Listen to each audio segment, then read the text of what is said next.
There's nothing like a day in the life of New York City from above. When you soar across towers that boggle the mind, discover the surprising ways that New Yorkers live, work, and play. And find out what it really takes to keep a mega city like this one running 24/7. All across New York City, people do the unimaginable every day. They blast through bedrock, 15 stories underground, commute high into the sky, and risk their lives dangling from the very top of one of America's highest spires. In a city that suffered tremendous tragedy, New York's bravest have to train hard, while others spend their days hovering high above to keep an eye on the streets below. There's no end to the hard work and ingenuity that enables New York City to thrive. And the vast systems that make life here possible never sleep. A famous writer once called it a magnificent jewel. A city whose streets pulse through the night with enough power to dazzle millions around the world. And rival towers that compete for the spotlight with their signature crowns. All this in just one day in the life of America's biggest metropolis, the city of New York.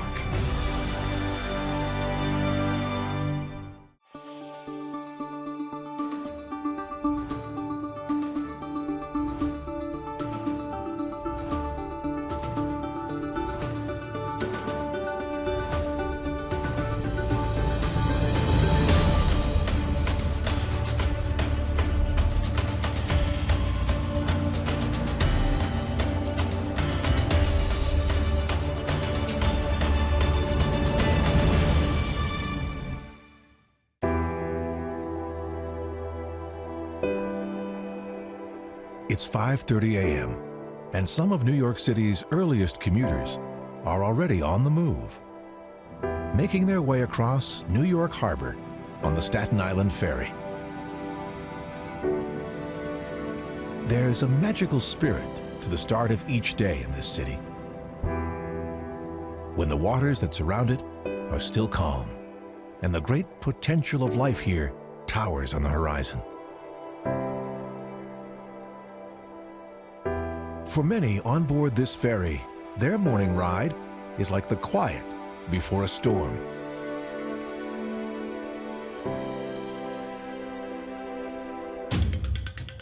As soon as they reach the dock at Whitehall Terminal, they pour off as another day in the remarkable life of New York City begins.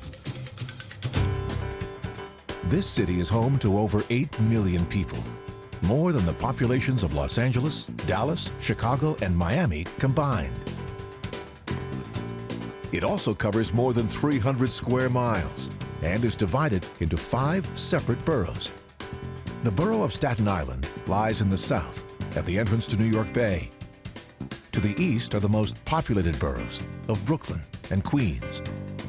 To the north is the Bronx. And then there's the long, narrow island of Manhattan, which lies along the Hudson River. With 1.5 million permanent residents, Manhattan is not New York City's most crowded borough. But during weekdays, Manhattan's population doubles as commuters and others flood in from across the city, as well as from Connecticut, New Jersey, and other towns in New York State. One of these workers is crane operator John Schaffner. Every day at 6:30 a.m.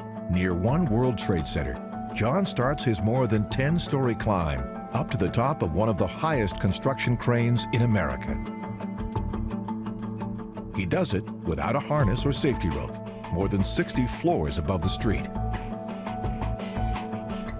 John's crane is one of 2, perched on top of 3 World Trade Center, an 80-story skyscraper that's the last of the major towers to rise above ground zero, 15 years after 9/11.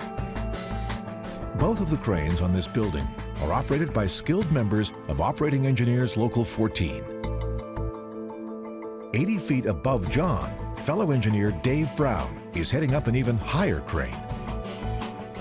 Once he gets to the top, He'll spend the day at about the same height as the observation deck on the Empire State Building.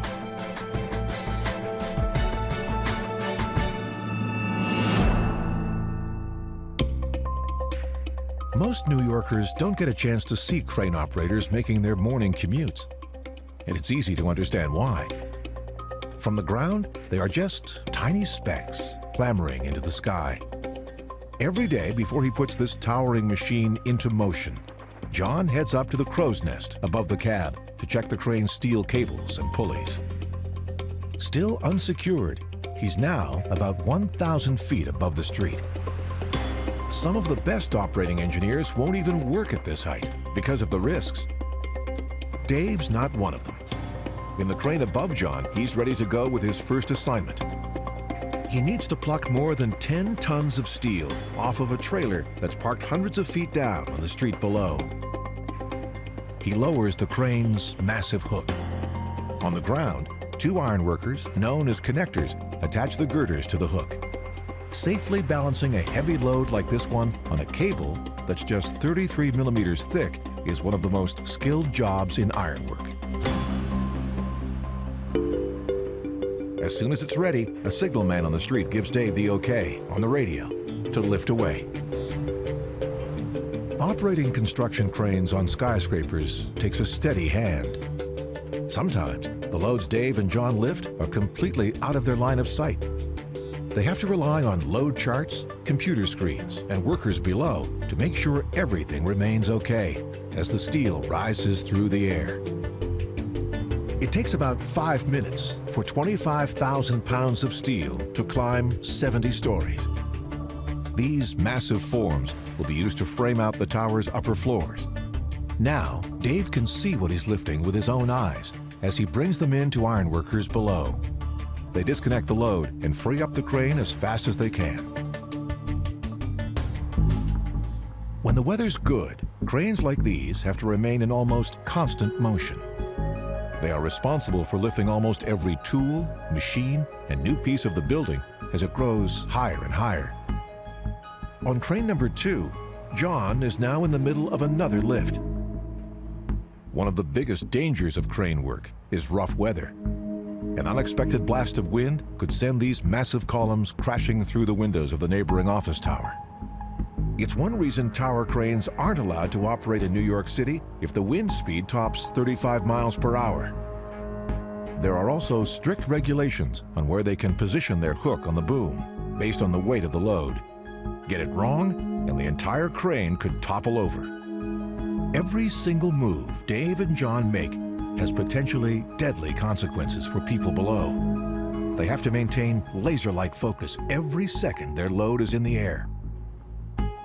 Building New York City's skyline wouldn't be possible without a carefully choreographed dance of skilled workers and towering machines like these. Every morning at 7 a.m., just as John and Dave are setting their cranes in motion, millions of Americans across the country are starting their day right here on the streets of New York City as they tune into the morning shows of the big 3 major networks. The Today Show first aired more than 60 years ago, and crowds still gather every morning outside its street-side studio at Rockefeller Center, hoping to see themselves on television. Meanwhile, residents of Roosevelt Island in the middle of the East River are just setting out for one of the most unique commutes in the city. They're heading into Manhattan by aerial tramway. When it began operating in 1976, this was the only tram of its kind in the nation. Those who live on this narrow New York City island have relied on it ever since.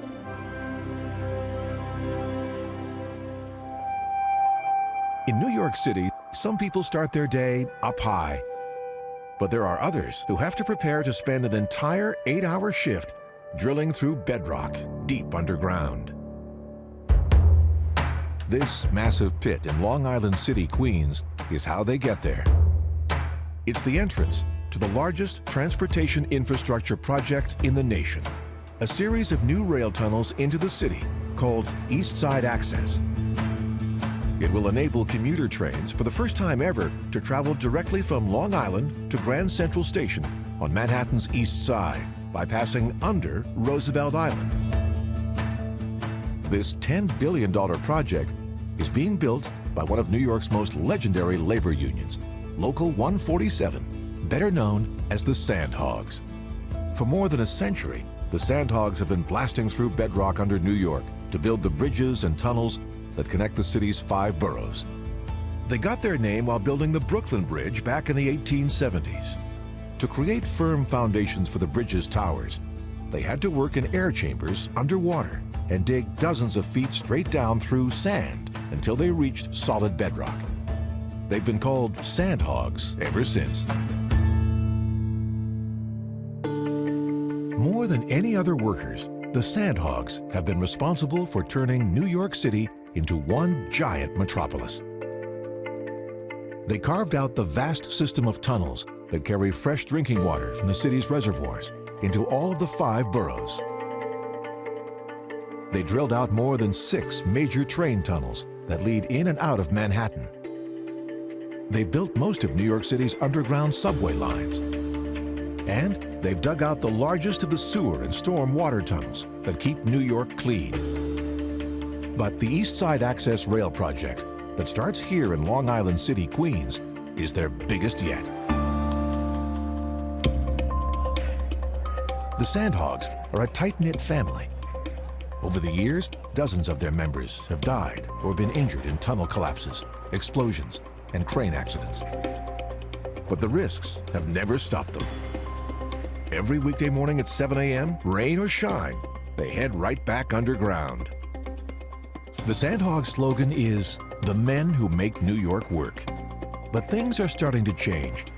There's already at least one woman member of the Sandhogs Union. Passing commuters or the owners of nearby condominiums might catch a quick glimpse of these tough tunnel builders, but most of the time, the Sandhogs remain out of sight. After they reach the floor of the tunnel, they head inside, where enormous machines called moles have been chewing their way through bedrock for more than 10 years, carving out new rail tunnels side by side. When this project is done, hundreds of thousands of workers from Long Island will spend the last minutes of their commute racing through a state-of-the-art tunnel, more than 13 stories under Manhattan's streets.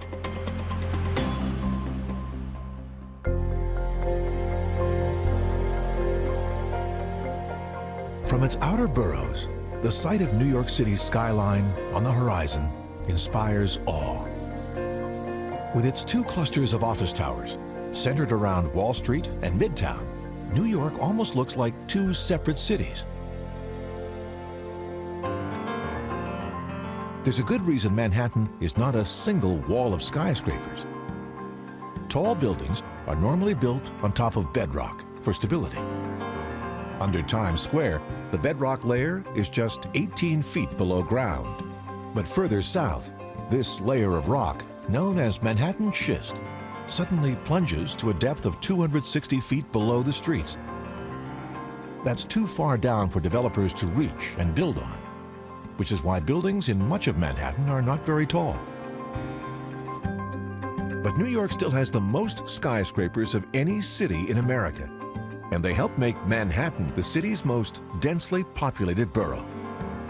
With so many apartments stacked on top of each other, there are simply more people on average here per square foot than in the other boroughs. And every day, the buildings on New York City's skyline are getting skinnier and taller. When 432 Park Avenue was completed in 2015, it forever changed the New York City skyline. This 96-story tower has a penthouse that recently sold for $95 million.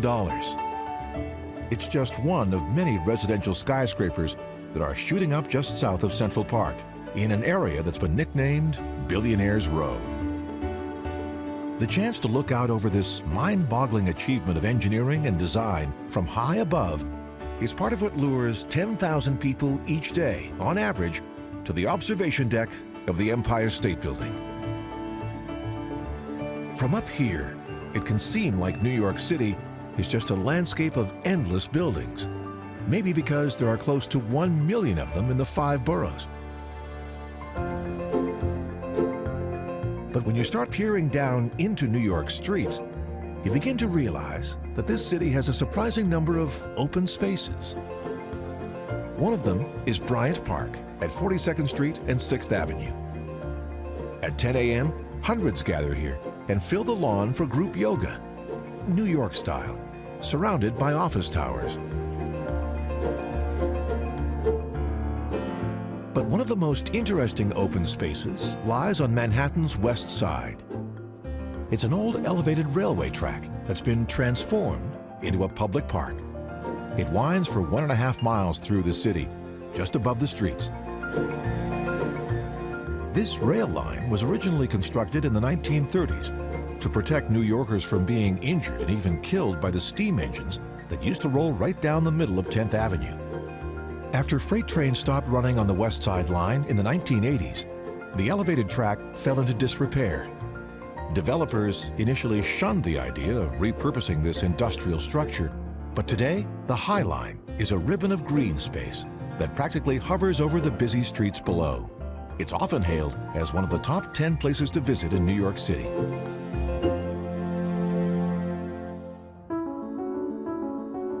New Yorkers have been repurposing industrial and waterfront land for centuries. But since 2002 alone, the city has added more than 850 acres of new parkland. Here in Brooklyn, along the East River, old docks are being reborn as public space. They're just some of the places that New Yorkers go to escape from their tough daily grinds.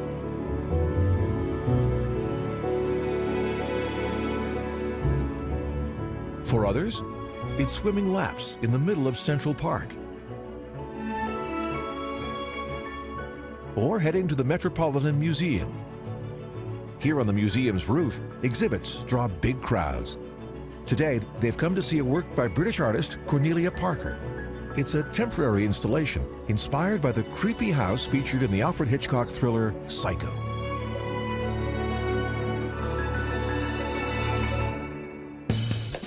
But there's probably no place to escape to in New York City that's more colorful than this, the beach and boardwalk of Coney Island in Brooklyn. During the summer, the rides at Coney Island's Luna Park are busy all day long, and the lines at the more than a century-old Nathan's hot dog stand seem to never end. New York City has a staggering 520 miles of shoreline all across the 5 boroughs. 14 of those miles are beaches. Coney Island's may be the most famous, but it's actually one of many. Nearby in the Rockaways, in Queens, is the largest urban beach in the nation. It's the only one in New York City with surfable waves. It's also home to one of the city's last surviving beach clubs, a legendary place called the Silver Gull.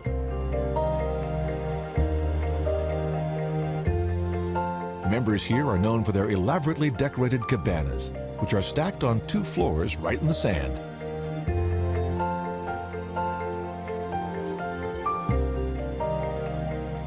The Silver Gull is a perfect example of how New Yorkers find ways to create tight-knit communities in this city of millions. One member described what it's like after the Silver Gull closes its doors every fall. "All winter we count down the days to summer," he said. "We're really just one big family."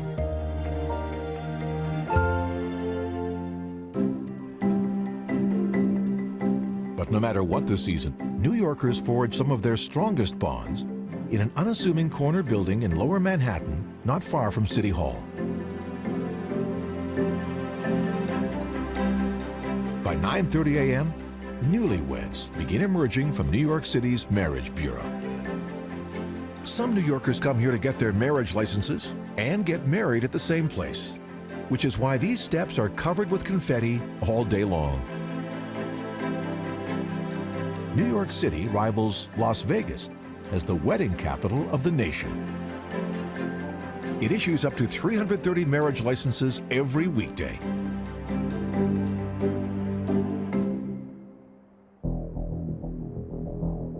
But while some are celebrating their best day ever, across town, teams of special recruits are preparing for the worst possible day imaginable. They're learning how to rescue their fellow New Yorkers from fires, accidents, and disasters. It's 11 a.m. at the Fire Department of New York's Training Academy at Randall's Island on the banks of the East River.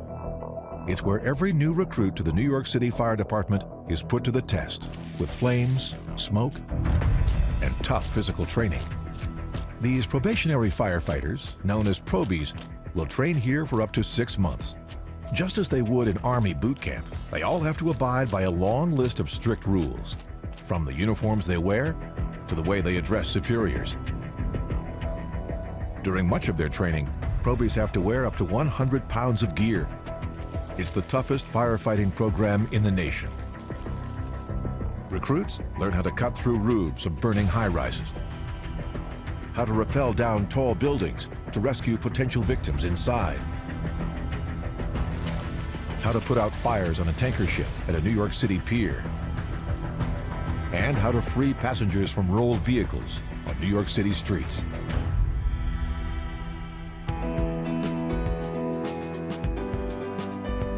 Probies have to be prepared for acts of terrorism, and every one of them knows the risks and how 343 FDNY members lost their lives in the attacks of 9/11.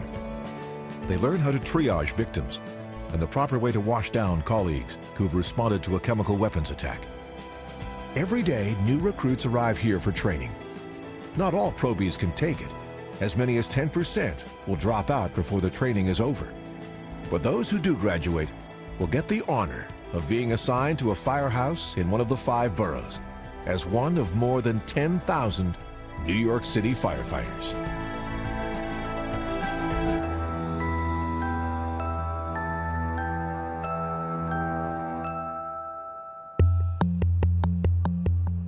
It's 1 p.m. in New York City, and 1,700 feet above the streets of Lower Manhattan, 2 daring workers are hanging on for their lives. They're clinging to the very top of the spire of One World Trade Center, also known as the Freedom Tower. When it was completed, it was the highest building in the Western Hemisphere, topping out at a symbolic 1,776 feet above the city streets. Each man is attached with 4 different clips, 2 from his front and 2 from his back, with ropes called lanyards. They are covering the structure with antenna panels that will be used for television broadcast.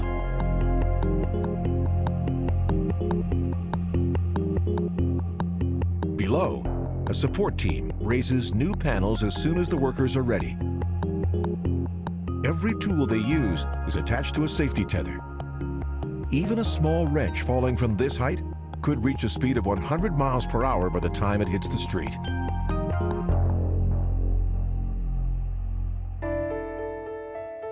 This spire has actually been the source of a controversy that's plagued the Freedom Tower for years.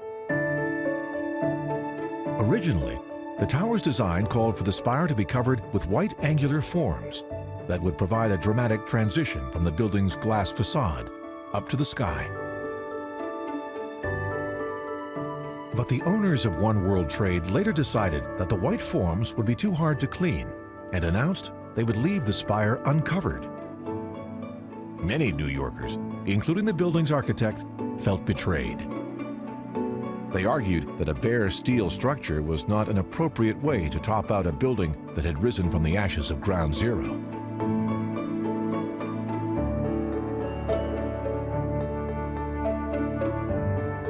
The Wall Street Journal mocked the unadorned spire as an upside-down umbrella stand. Another problem was that antennas on tops of buildings are not usually included in their official height, which meant that One World Trade Center would be 408 feet shorter than promised. Luckily, in 2013, the Council on Tall Buildings and Urban Habitat ruled that the spire was an essential piece of the Freedom Tower, and that the building's symbolic height of 1,776 feet was accurate.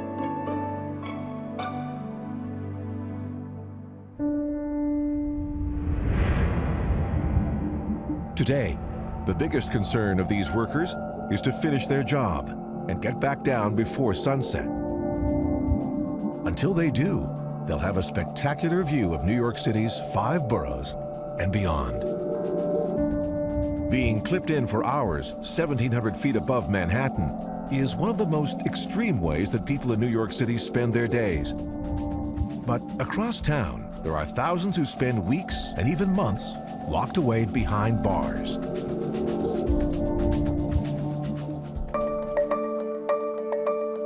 When you fly over Hunts Point in the Bronx, you arrive at a towering blue and white steel structure that looks at first just like a normal warehouse.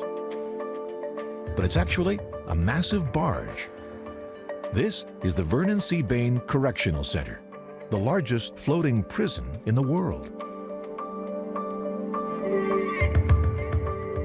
In the late 1980s, the Department of Correction commissioned this enormous 5-story facility for more than $160 million. It has 800 beds, a medical clinic, chapel, and even a maximum security wing. The only outdoor space is an exercise pen on the barge's top deck. Once, a prisoner climbed the fence here to try and escape. Guards pelted him with basketballs, but he slipped over the top and dove into the East River below. He didn't get far. A few minutes later, the police plucked him from the water, and he was returned to his cell. The Vernon C. Bain Center was originally commissioned to reduce overcrowding at one of America's most notorious prison facilities, Rikers Island, which lies just across the East River. Rikers is one of the more than 36 islands that lie inside New York City's boundaries. It's like New York's own version of Alcatraz, but almost 20 times bigger. Prison workers built out most of its 400 acres of space with landfill, and there's only one road to get in and out. On any given day, roughly 10,000 prisoners are housed here. Most haven't been convicted of any crime. They're pre-trial detainees, imprisoned at Rikers as they wait for their day in court. There are actually 10 different prisons on Rikers Island for all different kinds of inmates and crimes, and they're notoriously overcrowded. That's why the city has built more than 24 plastic tents with dormitory-style beds. In the prison's hot and crowded cell blocks, many of which lack air conditioning, tensions flare, sometimes triggering full-scale riots.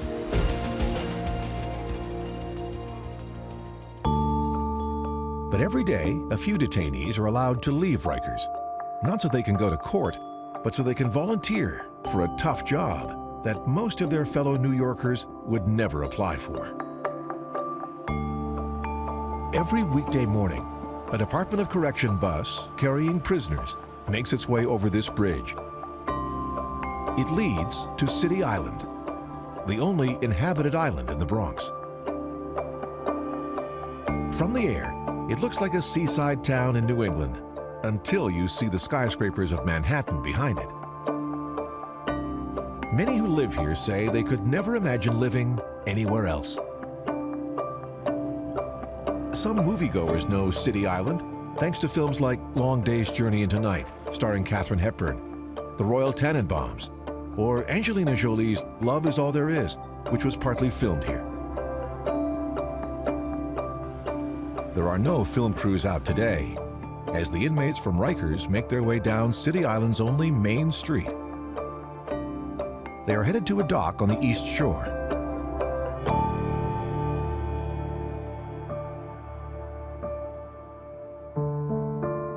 From here, the prisoners, still inside the bus, take a short ferry ride across Long Island Sound to a place called Hart Island. This narrow and now uninhabited piece of land lies just inside New York City's eastern boundary. Hart Island may be small, but it's played a big role in the history of New York. During the Civil War, it served as a POW camp to hold Confederate prisoners, but overcrowding and the spread of disease caused more than 200 Confederate soldiers to die here, in a place that was later described as a concentration camp. In the late 19th century, it was used to house destitute boys, and the ruins of a former hospital from that time are still standing. But in 1868, New York City purchased Hart Island for use as a public cemetery, a role that it still plays today. Those who die in the 5 boroughs and can't be identified, or whose bodies are unclaimed by relatives, are brought here by ferry. Detainees from Rikers volunteer to provide a proper burial for these unclaimed souls. They also bury the dead whose families can't afford space in a cemetery. Under the fields of Hart Island are roughly 1 million graves. Each body is carefully mapped in case families come forward later to identify the dead or wish to have their loved ones disinterred for final burial elsewhere. Prisoners from Rikers get paid just 50 cents an hour for their work. But by the time they head back to their cells, they know they have played an important role in the life of this city by giving dignity to their fellow New Yorkers and those whom others have forgotten.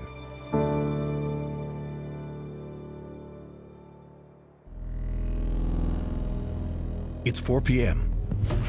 and a helicopter carrying a team of Air and Marine agents from U.S. Customs and Border Protection is heading into the Port of New York and New Jersey. This is just one of the many agencies that monitor New York City every day for potential threats. Out on the water, they're joined by the U.S. Coast Guard and the NYPD. And when the president flies into town, the U.S. Marines provide an escort for Marine One and its matching decoy. Today, these agents are monitoring one of the world's largest container ships that has just docked here at Bayonne. Every day, close to 10,000 shipping containers from around the world arrive in New York Harbor. Cartels from South America and Southeast Asia often try to use these steel boxes to smuggle drugs. They know that it's virtually impossible for U.S. authorities to look inside every container, but experienced eyes in the sky can quickly spot illegal activity and cargo. An inside job here could put millions of dollars worth of cocaine, heroin, or methamphetamines on a New York City streets within hours of their arrival.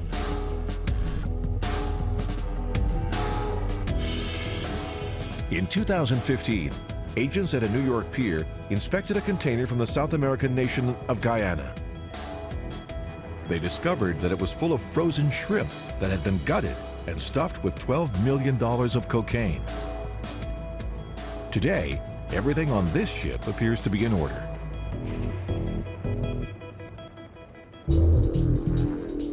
In the skies around New York Harbor and Lower Manhattan, even law enforcement pilots have to be careful. They're surrounded on all sides by other aircraft. More than 40,000 sightseeing helicopter tours lift off from helipads like these at the downtown Manhattan heliport every year. And they make the skies over New York Harbor the busiest piece of airspace in the world.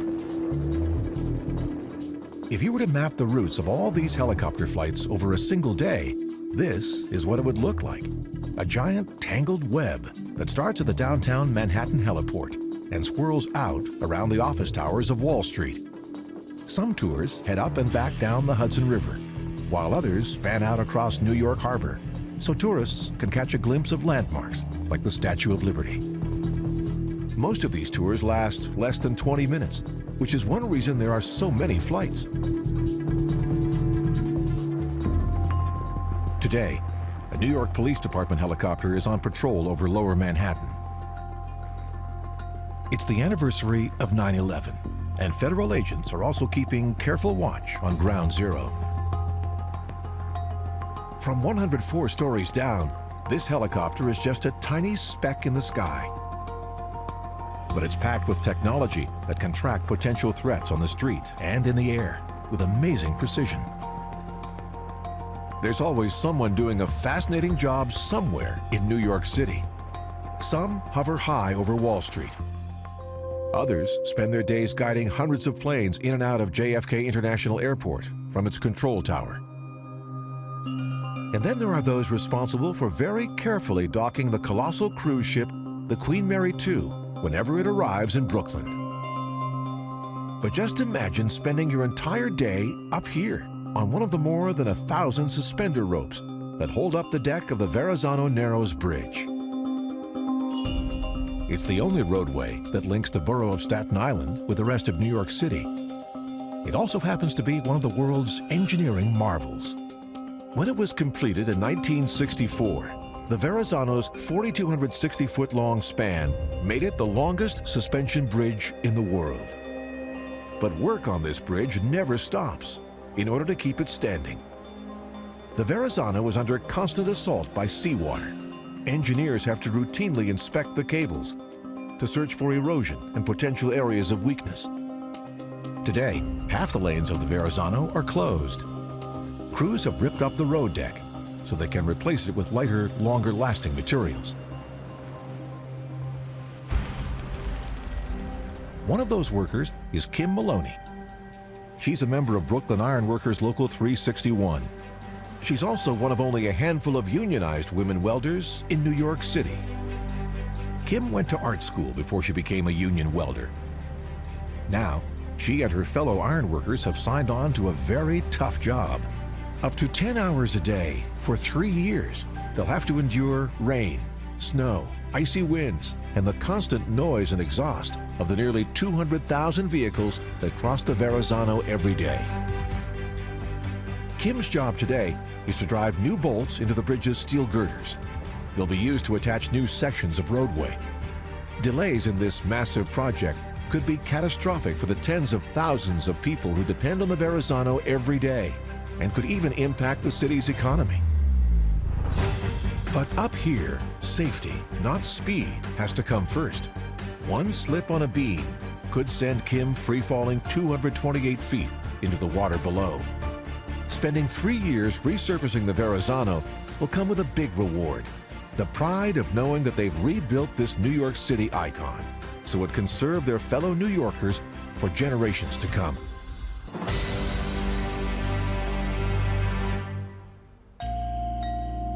Today, when Kim's shift is over, she'll head for home, just as the sun is setting over Manhattan. But as the workday in New York comes to an end, it's time for night to come to life in the city that never sleeps. At 8 p.m., New York's bridges, tunnels, and highways are still packed with commuters. Workers in New York spend more than 6 hours a week commuting. That's more time on average than workers anywhere else in the nation. Many are still making their way home, but others are just starting out for their night shifts. One place where New York City's day and night workers get a glimpse of each other is here, on the Manhattan Bridge to Brooklyn, where their subway cars roll right past each other. It's New York's version of the changing of the guard.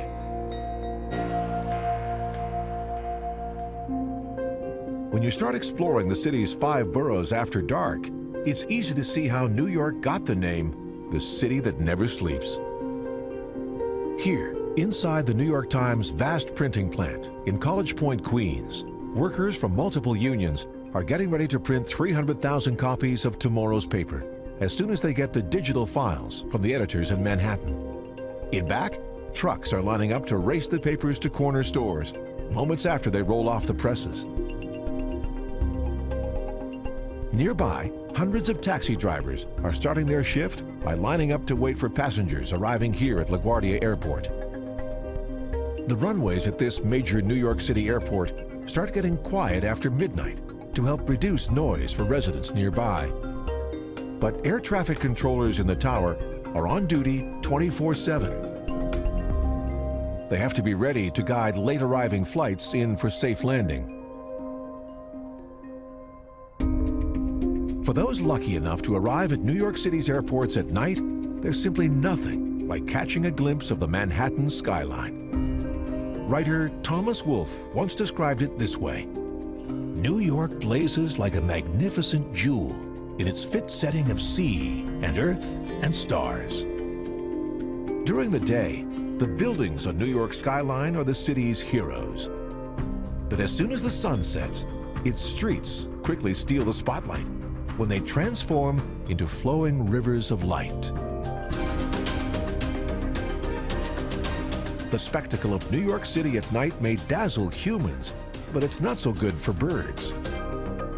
Every year, tens of thousands of these creatures die as they try to navigate the city's nighttime mix of darkness, artificial light, and reflective glass. Some commercial property owners turn off their lights at night during peak migration season to give the birds a better chance of survival. But one light here on the ground glows 24/7. You can't miss it when you fly over the southeastern corner of Central Park and peer down onto Fifth Avenue below. This is the entrance pavilion to one of the most profitable stores in the world. It never closes its doors, which is one reason sales here were nearly $1 million a day in 2009. The story goes that Apple's Steve Jobs came up with the original idea for this cube-shaped pavilion, which turned a once empty plaza into a futuristic and now famous commercial landmark. It's one of the millions of lights that make New York City easily visible from space. Their combined power make New York one of the brightest lit cities in the world. And the most intensely lit area of all lies right in the center of Manhattan. From high above, it almost looks like the Las Vegas Strip has been plunked down in Midtown. This is the LED glow of Times Square. It's been the heart of light and advertising in New York City, if not the world, since 1904. That's when the square's first light bulbs were switched on over a billboard for a popular Tennessee whiskey called Trimble. Installed at this triangular intersection at 7th Avenue and Broadway, the newly lit sign could be spotted from almost a mile away. That kind of visibility is why this crossroads is still the dazzling display of multi-story screens, signs, and computer-controlled LED billboards that it is today. But all around Times Square, millions of other lights also burn 24/7. After dark, the tinted windows of the 58-story Trump Tower give it a mysterious glow. And nearby, lights inside the 96-story tower at 432 Park Avenue showcase some of the most amazing skyscraper technology on Earth. Just below the top floor penthouse are giant dampers that take up 3 entire floors. Tall, skinny towers like this one can sway a lot in the wind, so engineers have installed enormous shock absorbers and counterweights to control the sway. They're not for safety, but comfort, to help keep the owners of these apartments from feeling woozy and regretting they shelled out tens of millions of dollars for one of the most spectacular views in the world.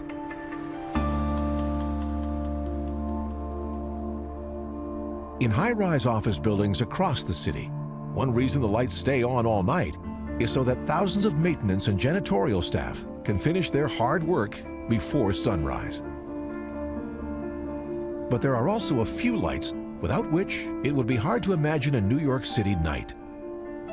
They include the 120 triangles that illuminate the signature crown of the Chrysler Building, and the elaborate displays on top of the Empire State Building, which have made it an icon around the world. Out in New York Harbor, the torch of the Statue of Liberty burns bright from dusk till dawn. But there are no lights in New York as meaningful as the 2 squares that lie at the base of the Freedom Tower and mark Ground Zero. They outline the 2 reflecting pools that have been built inside the footprints of the former Twin Towers. These monuments of light and water are part of the National September 11th Memorial. They honor the nearly 3,000 people who were killed in the terrorist attacks of 1993 and 9/11.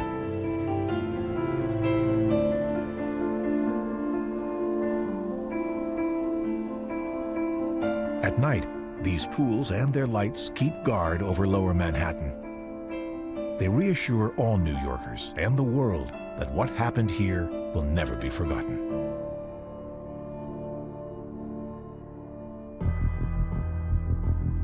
Without its lights, New York City would simply vanish in the night sky.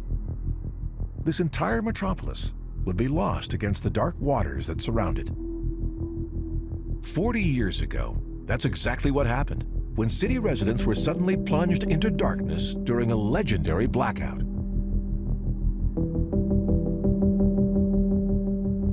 On July 13, 1977, a series of lightning strikes caused a massive power failure that lasted 25 hours. Thousands of people had to be rescued from dark subway tunnels. Arsonists lit hundreds of fires, and mobs looted close to 2,000 stores. At the time, the city's murder rate was a terrifying 6 killings a day, and the famous serial killer, the son of Sam, was on the loose. Many New Yorkers hunkered down inside their homes, too afraid to venture out into the city's pitch-black streets. A Japanese newspaper captured the feeling at the time with its headline, "Panic Grips New York." Time magazine called it a night of terror. Today, if there's anyone who takes comfort from New York City's lights, it's those who have to head out after dark to work the night shift when their fellow New Yorkers are sound asleep. At 2 a.m., an F train winds through Brooklyn. After its passengers step off at the last station on the line, the conductor still has one more stop to go. It's a place known as the Coney Island Complex. Every night, hundreds of subway cars arrive at this facility in Brooklyn. They fill every track in the yard.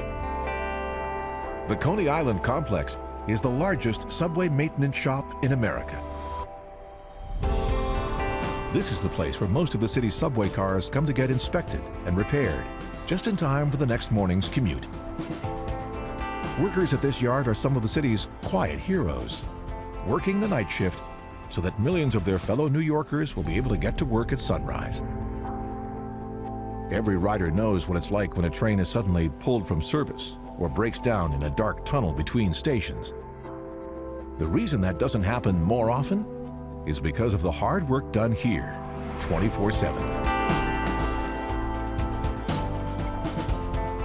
When the 2012 hurricane Superstorm Sandy hit New York City, 4 feet of salt water flooded the tracks and shorted out the switching system that directs trains in and out.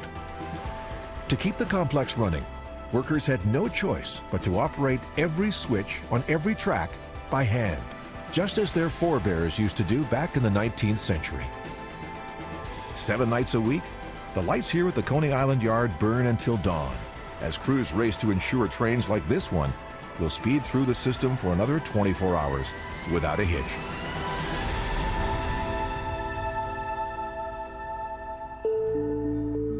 In the dark of a New York City night, there are many operations underway, without which this metropolis could quickly descend into chaos.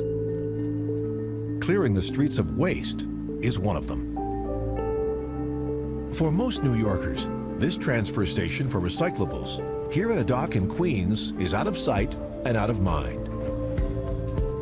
But just imagine life without it, and the workers who spend their nights helping remove the 12,000 tons of waste that New Yorkers generate every day.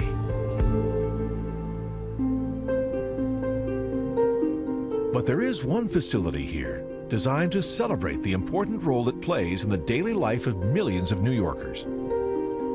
This colorful structure may look like a futuristic art museum, but it's actually New York City's largest wastewater processing plant, known as Newtown Creek. Up to 1.5 million gallons of raw sewage from across Brooklyn and Manhattan are processed here every day. Its oddly shaped stainless steel forms are known as digester eggs. Inside the eggs, heat and bacteria break down the sewage, digesting it into water, gases, and solid sludge that's dried and later sold as fertilizer. Residents of Greenpoint could have ended up living next to an industrial eyesore, but the Department of Sanitation hired top engineers to design it, and a French lighting specialist who came up with the idea of making the eggs glow with blue light. Today, Newtown Creek has become a Brooklyn landmark, and what the city proudly calls a perfect combination of engineering and art.